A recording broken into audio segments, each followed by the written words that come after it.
Aleluias. Glória a Deus.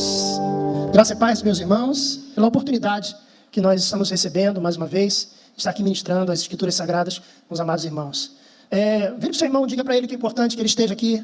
Que bom que você veio. Fala para o seu irmão, que bom que você veio. Sou feliz com a sua presença aqui. Quero fazer menção aqui. A minha irmã de coração que está presente, a Juliana, veio hoje. Se prometeu, falou que viria. Está ali nos visitando, primeira vez.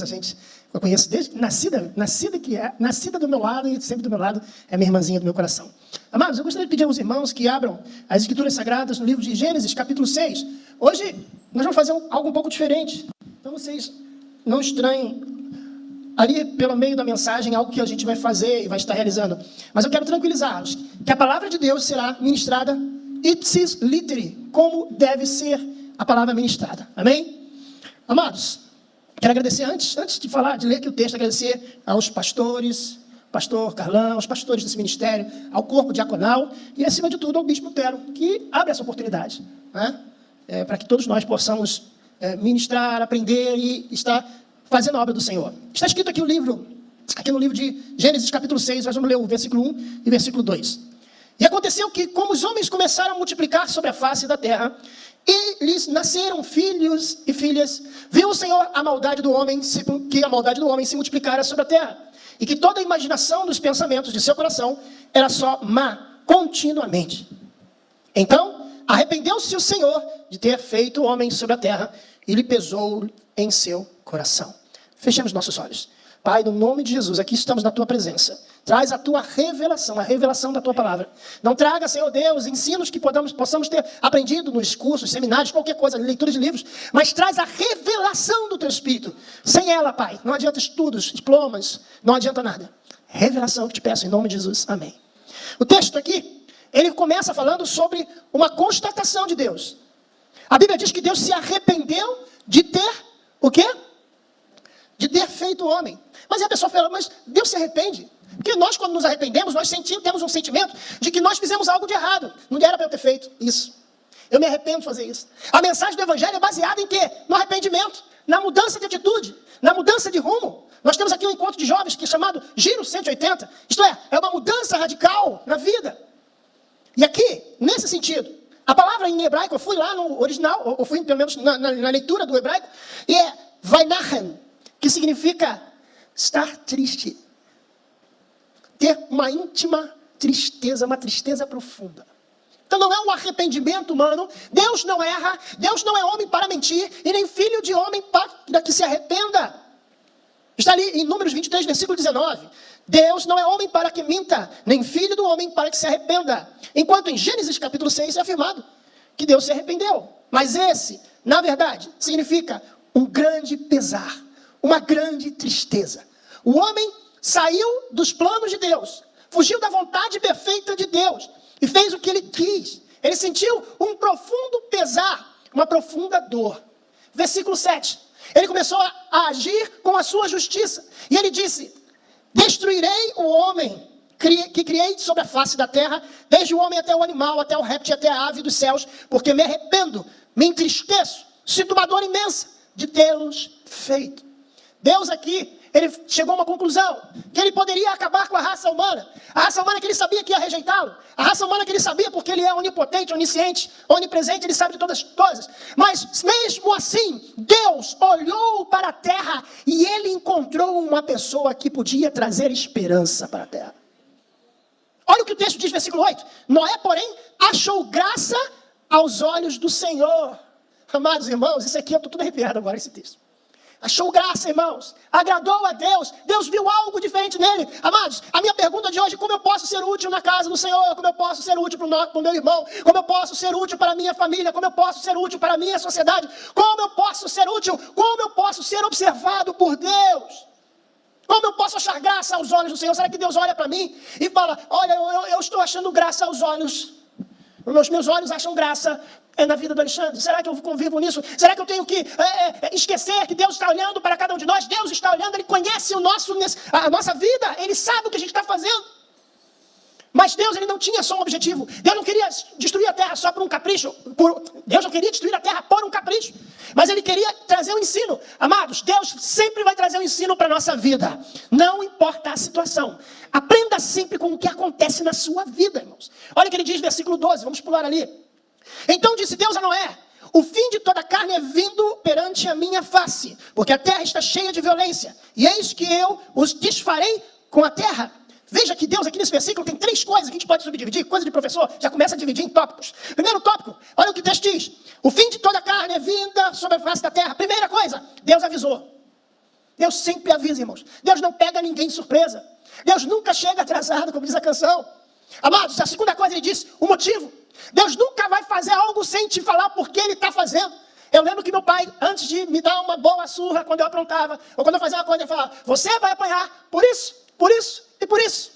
Deus faz a mesma coisa com a gente, meus amados irmãos. Ele diz o motivo. E aí ele continua dizendo: por quê? Porque a terra está cheia de violência. Ele deu o motivo. E aí depois, número 3, destino. Eis que eu desfarei com a terra. Então ele disse por quê? Avisou. Ele disse o motivo porque ele estaria fazendo isso. E ele disse qual seria o destino da face da terra, irmão, diante daquela ordem que ele havia dado. Deus nunca vai fazer nada na minha e na sua vida sem te dar o aviso. Por isso que ele deu a Bíblia nas suas mãos. Sem ter dado motivo. Por isso que ele programou a salvação através de Cristo Jesus, o sacrifício de Jesus. E ele depois falou: qual o seu destino? Se você vai para o céu ou se você vai arder no inferno. É isso que a Bíblia diz. Não tem como dourar a pílula, meus amados irmãos. Deus, ele falou: eu vou providenciar um escape para você, não é? Porque eu vi em você algo diferente, não é? Porque eu vi que ainda há esperança na humanidade graças a você, a sua descendência, não é? Porque da sua descendência vão vir homens poderosos, homens que vão andar comigo, homens que vão me adorar, homens que vão oferecer sacrifícios, não é? Ainda há esperança para a terra, não é? Olha o que diz o texto, versículo 14. Então agora, você vai ter que tomar uma atitude, não é? Você vai ter que sair do seu lugar, da sua vida boa, da sua vida com a sua família, e você vai ter que trabalhar. Tem gente, irmãos, que recebe uma missão de Deus, mas ela não quer trabalhar. Tem gente que recebe de Deus uma ordem, algo que Deus deu para ela fazer, mas ela não quer ter trabalho. Aqui é trabalho, a vida é trabalho, irmãos. A Bíblia diz, Jesus disse que o meu pai trabalha até agora. Deus continua trabalhando. E Deus deu um trabalho para Noé. Faze para ti uma arca de madeira de gofê, farás compartimentos na arca e betumarás por dentro e por fora com betume. Deus dá uma ordem clara. Faz. Vai trabalhando. Vai suar. Versículo... e aí diz o seguinte: Deus dá instrução como fazer. Deus não apresenta apenas o que fazer, mas como fazer. Que Deus didático, irmãos. Que Deus maravilhoso. Porque se você ler, não vamos ler todos os textos, né, irmãos? É do capítulo 6 ao capítulo 7, é muita coisa. Tem mais coisa ainda. Mas se você ler os detalhes de Deus, quando ele manda construir a arca, as medidas da arca, todo o cuidado de Deus, todo o ensino de Deus, e a Bíblia diz que Noé ouviu aquilo.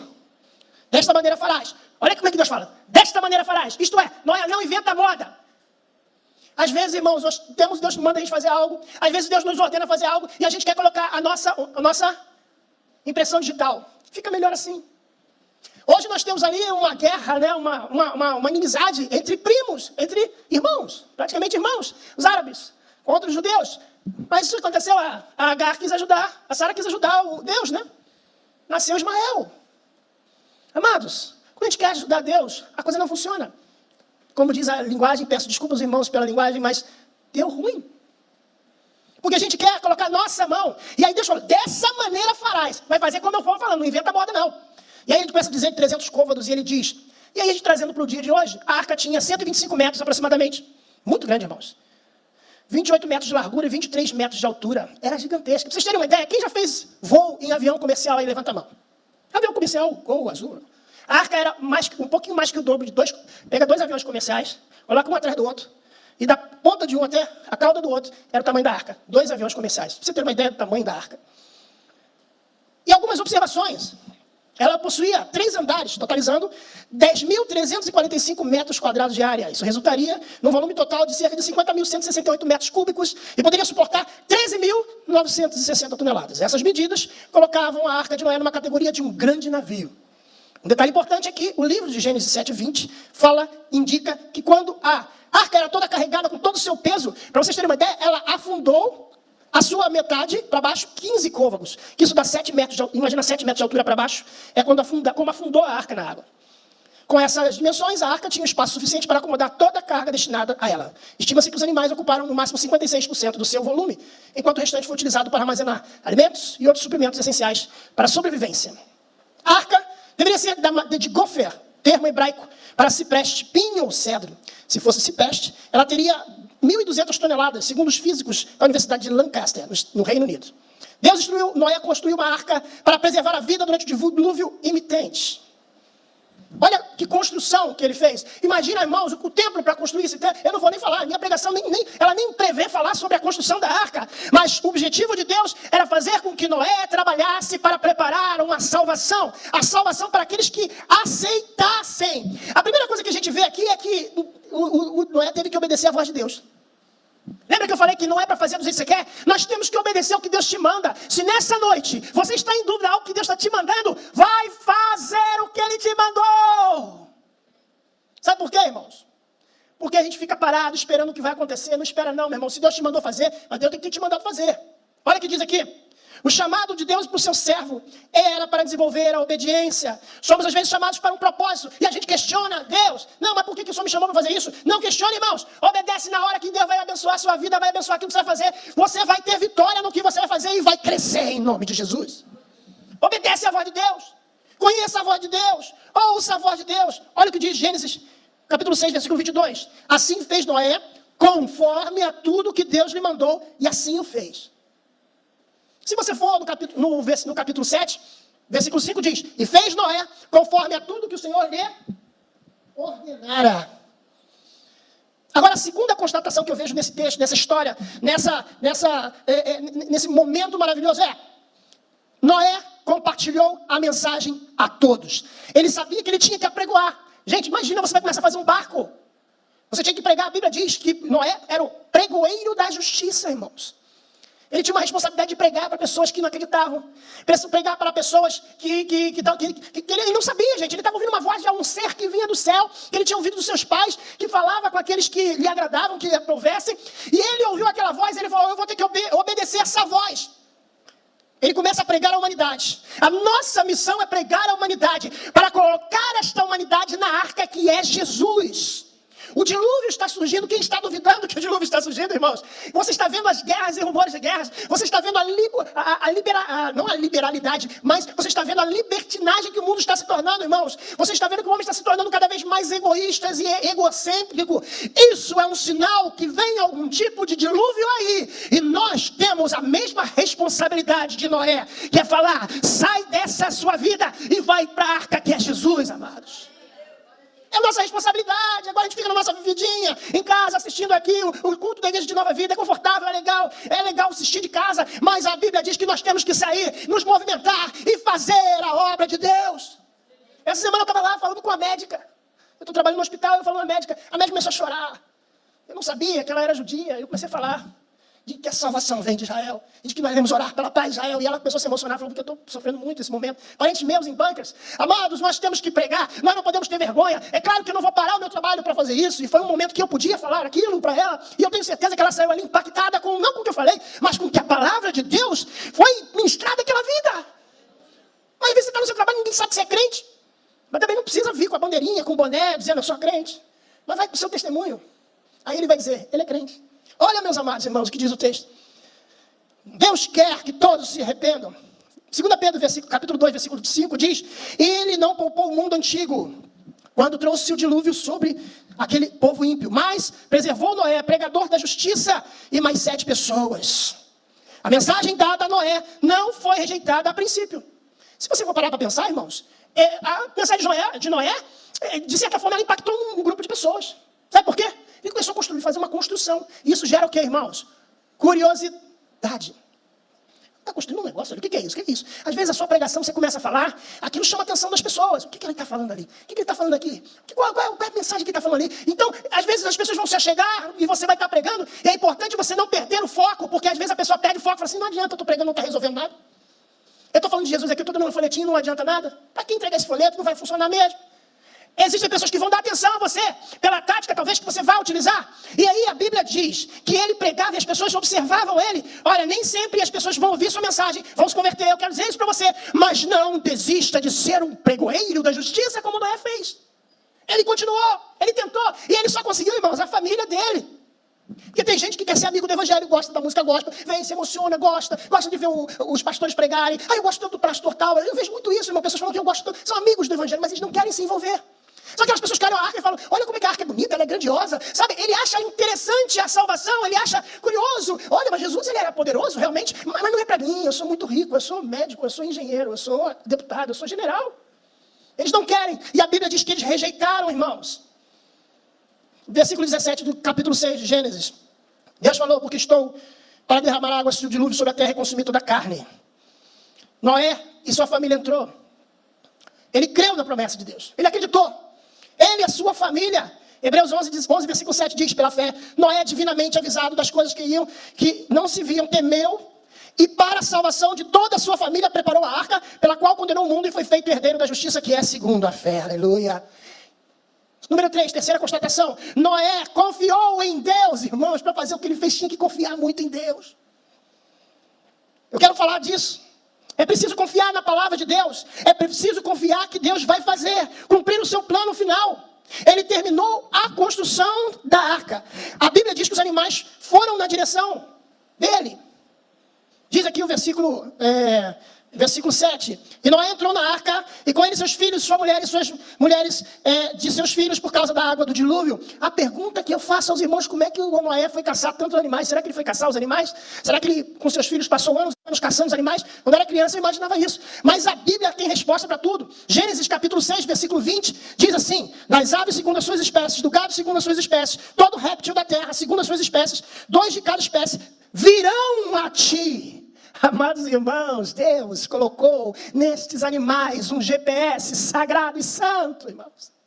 Existem histórias, irmãos, quando houve aquele tsunami lá, se não me engano, na Ásia, histórias de animais que começaram a subir as montanhas. Quem já ouviu falar sobre isso, já leu? Começou a subir as montanhas e as pessoas que seguiam as cobras, os animais, a coisa incrível. E eles se salvaram daquele tsunami por causa dos animais. Podem pesquisar, dá um Google. Deus colocou naquele momento um GPS naqueles animais, eles foram adentrando, animais de todas as espécies que possam ser, para conservar-lhes a vida. E aí, irmãos? Diz aqui o texto. E aconteceu que passados 7 dias, vieram sobre a terra as águas do dilúvio. No ano 600 da vida de Noé, no mês segundo aos 17 dias do mês, daquele mesmo dia, se romperam todas as fontes do abismo e as janelas do céu se abriram. Um ano dentro de uma caixa. A família e os animais. Amados, olha o que diz o texto. E houve chuva sobre a terra, 40 dias e 40 noites. No mesmo dia, entraram na arca Noé, seus filhos, Sem, Cão, Jafé e sua mulher, e as mulheres de seus filhos. Sabe o que eu observo aqui? O momento de dificuldade que Noé ia passar. 1 ano trancado. Você passou a pandemia trancado em casa, né? Você aprendeu muita coisa em casa no momento da pandemia. Imagina Noé com a sua família dentro de uma caixa, irmãos. Ele tinha que ter alimento para os animais. Ele tinha que fazer a limpeza que animal, irmãos. Animal come. E depois que o animal come, você sabe qual é o destino da comida do animal. Existem teólogos que acreditam que Deus fez um sono nos animais e que os animais teriam dormido durante 1 ano. Eu, sinceramente, não consigo acreditar, porque a Bíblia diz que os animais saíram da arca depois e repovoaram a terra, então precisa ter saúde, precisa se alimentar. Imagine a quantidade de alimentação, irmãos. Quando nós estamos numa situação, nós precisamos saber conviver uns com os outros. E agora eu quero falar um pouquinho de convivência. Conviver dentro de um barco. Conviver numa situação dessas. Eu fico imaginando, irmãos. Noé, sua esposa, seus filhos foram criados por Noé.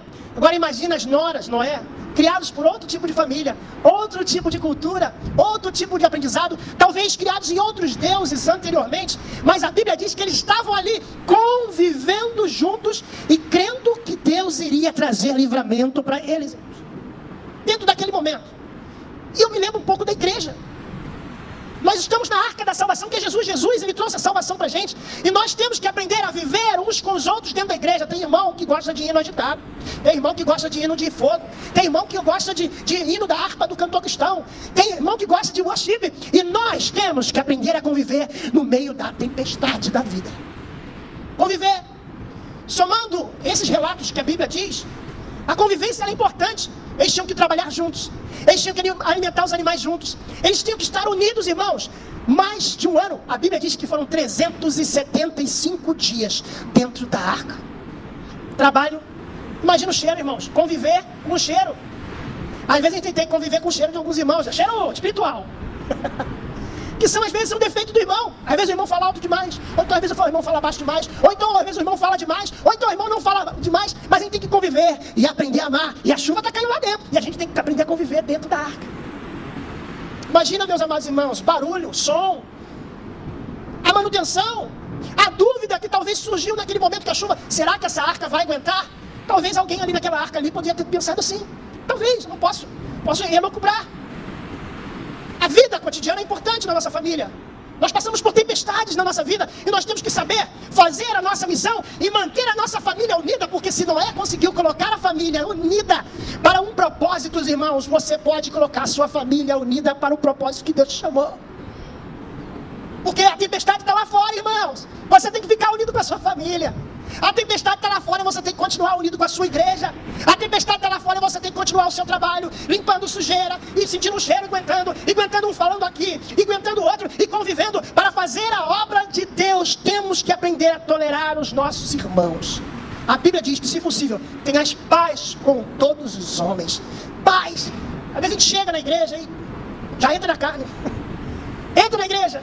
A Bíblia diz, tira a sandália do teu pé, porque o lugar que você pisa é santo. Guarda o teu pé quando entrares na casa do Senhor. E às vezes a gente entra, a gente se incomoda com o cheiro do irmão, cheiro espiritual ainda, insisto. Cheiro, né? De alguma coisa que acontece. E mas a gente tem que sair porque está na mesma arca. A gente vai ser livre por Deus, está sofrendo, está na tribulação. Mas um dia essa chuva vai acabar.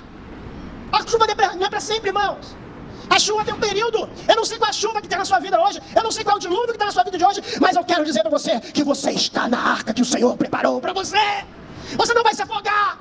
Não vai vir um peixe serrote para cortar a arca. Porque Deus, Ele selou a arca por fora. Não foi apenas as mãos de Noé que fizeram aquela arca. Mas foi a mão de Deus que fechou a arca por fora. Durou o dilúvio 40 dias sobre a terra. Cresceram as águas.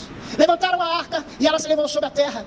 E prevaleceram as arcas excessivamente sobre a terra. E todos os altos montes que haviam debaixo da terra foram cobertos. E aí, irmãos, e quando a chuva para? E quando a chuva para? Acabou a chuva. A Bíblia diz que a gente não pode ser ansioso. Talvez ali, Noé estava ansioso para sair. Irmão, fica um ano dentro de um lugar, dentro de um ambiente só, balançando, né? Olha o que diz aqui 1 Pedro, capítulo 5, versículo 7 a 11. Lancem sobre Deus a sua ansiedade, porque Ele tem cuidado de vós. Estejam alertas, vigiem. O diabo, o inimigo de vocês, anda ao seu redor como um leão, rugindo e procurando a quem possa devorar. Resistir, permanecendo firme na fé, sabendo que os irmãos que vocês têm todo o mundo e que estão passando pelos mesmos sofrimentos. O Deus de toda graça, que os chamou para a sua glória eterna de Jesus Cristo, depois de terem sofrido tão pouco tempo, Ele os restaurará, os confirmará, os fortalecerá. Irmão, confie em Deus, não fique ansioso. Deus vai trazer o fim da tempestade. Olha, irmãos, a chuva parou, mas ainda não acabou. Eles ainda estavam boiando. Às vezes a pessoa acha que acabou a aprovação. Acabou a aprovação. Está tudo bem. Até canto hino. Com Cristo no barco tudo vai muito bem. Vai muito bem. Vai muito bem. Com Cristo no barco tudo vai muito bem. E passa o temporal. Aí ele fica. Mas ainda está dentro de uma caixa. Tem que ter persistência, irmãos. Olha o que diz. A arca repousou no 7º mês. Do 17º mês sobre o Ararat. E aí vem aquele momento do suspense. Sabe, irmãos? Sabe aquele momento de suspense, você não sabe o que vai acontecer? A luta parece que passou. Vamos ao primeiro sinal. Primeira tentativa. Gênesis 8, versículo 7 diz, e soltou o corvo, e saiu indo e voltando até as águas, secaram sobre a terra. E aí ele foi, não, agora vai, agora acabou a aprovação. Já aconteceu na sua vida? Às vezes até uma aprovação na sua vida, aí acaba a aprovação na sua vida, você agora passou. Agora acabou a aprovação. Aí daqui a pouco vem, e não acabou não, vamos continuar. Sabe por que Deus quer que você continue orando? Deus quer que você continue confiando, Deus quer que você continue crendo, porque se você não tiver esse pensamento, quando acabar a provação, você volta para o pecado, você volta para o mundo, você abandona Deus. Amados irmãos, temos que sempre estar tentando, sempre estar lutando. Versículo 10 diz, e esperou ainda outros 7 dias, e tornou a enviar uma pomba fora da arca. E a pomba voltou até tarde, e eis que arrancada uma folha de oliveira no seu bico. E conheceu Noé que as águas tinham minguado sobre a terra. Então ele falou assim, está vindo aí uma vitória. Estou sentindo o cheiro da vitória aproximando de mim. Mas ainda não terminou. Terceira tentativa, versículo 12, no capítulo 6, né? 6 ou 7. 6, né? Então esperou ainda outros 7 dias e enviou para fora a pomba, mas ela não retornou para ele. E aconteceu que no ano de 601, no mês do primeiro dia do mês das águas, se secaram sobre a terra, e Noé tirou a cobertura da arca e olhou que a face da terra estava enxuta. Acabou essa luta, irmãos, e nós saímos ilesos. Assim na nossa vida, é coisa simples, não tem muito segredo não tem muita teologia não, é isso. A gente passa por uma tempestade, a gente passa por uma luta, e no final nós podemos sair enxutos e sair saudáveis, porque Deus nos guardou da provação, irmãos. Eu sei que é uma coisa meio louca aqui, falar sobre a nossa missão, falar sobre a sua responsabilidade, a minha responsabilidade, a nossa responsabilidade, falar sobre ansiedade, falar sobre todas essas coisas, sobre esperança. Mas nós precisamos ter esperança, porque se não estivermos na arca, morreremos afogados, irmãos. Finalmente, Deus fez com que todos saíssem. A Bíblia diz que saiu Noé e seus filhos, e aí saíram os animais. E Noé ofereceu um altar, um sacrifício. Sabe o que eu aprendo aqui com isso, irmãos? Noé agradeceu a Deus. Noé reconheceu tudo que Deus fez por ele. Às vezes a gente passa por uma luta, fala assim, eu orei mesmo, foi o jejum mesmo que eu fiz o jejum de Daniel, eu fiz o jejum de 21 dias mesmo. Não, irmãos, temos que reconhecer, agradecer a Deus e oferecer sacrifícios. Leve a sua oferta para a casa do Senhor, agradeça a Deus, agradeça a Deus, agradeça a Deus, porque Ele te livrou. Para terminar, eu quero dizer 10 coisas que nós devemos aprender. Número 1, ouvir a voz de Deus. Número 2, gostaria de pedir para os músicos, obedecer a voz de Deus. Número 3, começar a trabalhar. Arregaça a manga, porque tem muito trabalho, irmãos. A Igreja de Nova Vida tem muitas almas para alcançar no mundo. Tem muitas almas. Número 4, compartilhar a mensagem às pessoas. Número 5, confiar em Deus. Número 6, conviver em paz com nossos irmãos. Eita! Número 7, saber reconhecer quando a tribulação está chegando ao fim. Número 8, segurar a ansiedade. Número 9, ser grato a Deus por tudo que Ele fez. E por último, número 10, fazer um pacto. Foi o que Noé fez. A Bíblia diz que surgiu um arco-íris, que significava a nova aliança do Senhor para com Noé. Deus quer fazer uma aliança com alguém aqui essa noite. Eu não sei quem é, mas Deus sabe. Eu sei que você passou por tempestades, eu sei que você passou por lutas, eu sei que você passou por momentos difíceis, mas Deus quer que você, além de fazer a sua missão, você faça uma aliança com Ele. Fala, Senhor, se você não fez isso, faça isso hoje.